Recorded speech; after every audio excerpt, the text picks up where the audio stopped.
7 ദിവസം പിന്നിട്ടിട്ടും സെക്രട്ടേറിയറ്റിന് മുന്നിലെ ആശാ വർക്കർമാരുടെ സമരം ഒത്തുതീർപ്പായില്ല. കഴിഞ്ഞ ദിവസം ആരോഗ്യമന്ത്രി നടത്തിയ ചർച്ച പ്രഹസനമാണെന്ന് സമരക്കാർ ആരോപിച്ചു.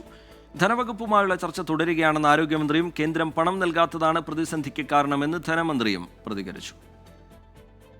വേതന കുടിശ്ശിക, ഓണറേറിയം കൂട്ടുക തുടങ്ങിയ ആവശ്യങ്ങൾ ഉന്നയിച്ച് ആശാ വർക്കേഴ്സിന്റെ രാപ്പകൽ സമരത്തിൽ പരിഹാരമില്ല. കഴിഞ്ഞ ദിവസം ആരോഗ്യമന്ത്രിയുമായി നടത്തിയ ചർച്ച പരാജയപ്പെട്ടതോടെ സമരം ശക്തമാക്കാനാണ് തീരുമാനം. വ്യാഴാഴ്ച കേരളത്തിലെ മുഴുവൻ ആശാ വർക്കേഴ്സിനെയും സംഘടിപ്പിച്ച് മഹാസംഗമം നടത്തും. കൂലിയില്ലെങ്കിൽ പിന്നെ എന്തിനു പണിയെടുക്കണം? വേതനമില്ല, 3 മാസമായിട്ട് വേതനമില്ല. അപ്പോൾ വേതനമില്ലാത്ത ജോലി എന്തിനാണ് ചെയ്യുന്നത്?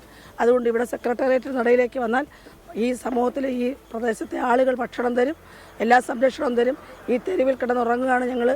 രാജ്യത്ത് കൂടുതൽ ഓണറേറിയം നൽകുന്നത് കേരളത്തിലാണെന്നും സമരക്കാരുടെ ആവശ്യങ്ങളിൽ ധനവകുപ്പുമായി ചർച്ചകൾ നടക്കുന്നുവെന്നും ആരോഗ്യമന്ത്രി വീണ ജോർജ്. കേരളത്തിന്റെ സാഹചര്യം അനുസരിച്ച് ഇനിയും മെച്ചപ്പെടുത്തി കൊടുക്കണം എന്ന് തന്നെയാണ് കാണുന്നത്. അത്രയും പ്രാധാന്യം ആശമാർക്കുണ്ട്. സർക്കാർ ആശമാർക്ക് അനുകൂലമായിട്ടുള്ള ഒരു തീരുമാനം എടുക്കണം എന്ന് തന്നെയാണ് കണ്ടിട്ടുള്ളത്.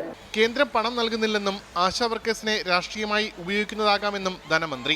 രാഷ്ട്രീയമായിട്ട് അവരെ ഉപയോഗിക്കാൻ വേണ്ടി അവർ ശ്രമിക്കുന്നതായിരിക്കും. എന്തായാലും നമ്മുടെ സാധാരണപ്പെട്ട ഈ ആശാ വർക്കർമാരുടെ കാര്യത്തിൽ കേരള ഗവൺമെന്റിനും LDFനും ഉള്ളതിന് അത്രയൊന്നും താല്പര്യം ഇതിനകത്ത് അവരെ കുത്തിയിളക്കി വിടുന്ന ഏജൻസികൾക്കില്ല എന്നുള്ള കാര്യം അവർ മനസ്സിലാക്കുമെന്നാണ് ഞാൻ കരുതുന്നത്. കഴിഞ്ഞ 7 ദിവസമായി സെക്രട്ടേറിയറ്റിന് മുന്നിൽ Kerala ASHA health workers association സമരത്തിലാണ്. 24 തിരുവനന്തപുരം.